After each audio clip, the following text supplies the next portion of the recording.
Увс аймгийн хөгжим драмын театрын дуучин Монгол Улсын авиач Батцэндийн дуулсантай залуу дуучин Октябрь Шавьи маань дуулсныг одоо харьцуулж сонслоо доо.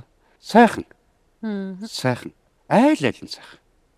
За. Ер нь бол бид нар энэ Батцэнд дуучнаас бол энэ бүтээлийн зохиолчдын эхний санаа сэтэл, эхний зорилго тэр бүгдийг бол бид нар за яг л ийм юм ярилцж хийч байсан болоо да гэдэг энэ мэдрэмжийг бол авч болж байгаа бол дараа нь тэр Бацөх ардын жүжигчнэр яаж хөгжиж яваад тэр нь бол бид нар энэ харьцуул сонсоогүй ч гэсэн энэ манай дуун дуртай ард түмний шиг сэтгэлийн сонор сонсголонд үлдсэн байгаа байхгүй тэр театр.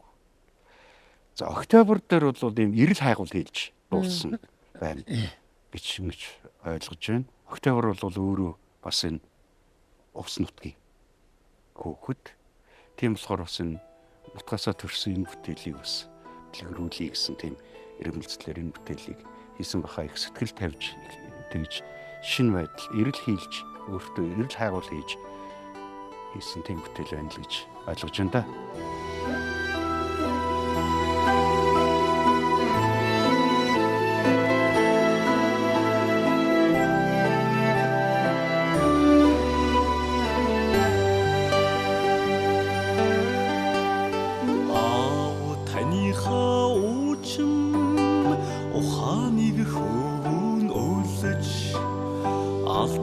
Нэрийг тань хүмүүст дуусгаж явах үед минь амгалан тань царайтан нүднээ тодорсоор айдуу намуу дуу тань чихнээ сонсогдноо босоод ирэх чивштэй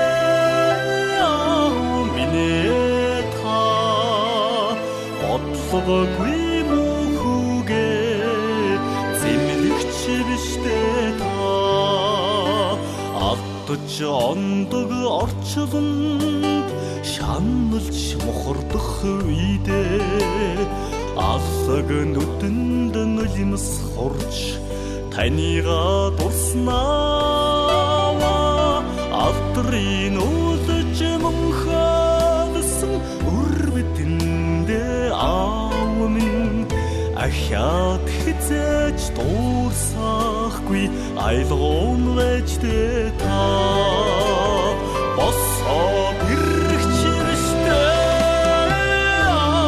минээ та бодлогогүй мөхөгээ зэмлэгч биштэй та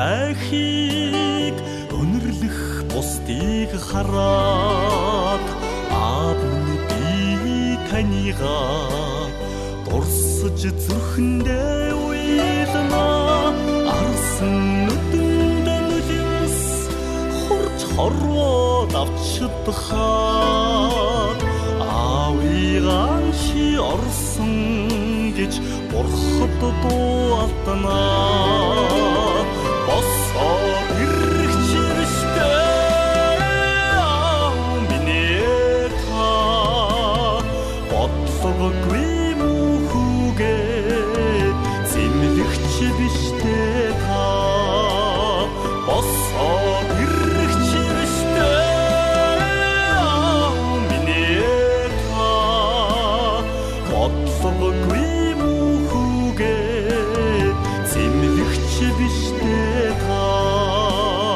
бодлогогүй мөхөгээ зэмлэгч биштэй та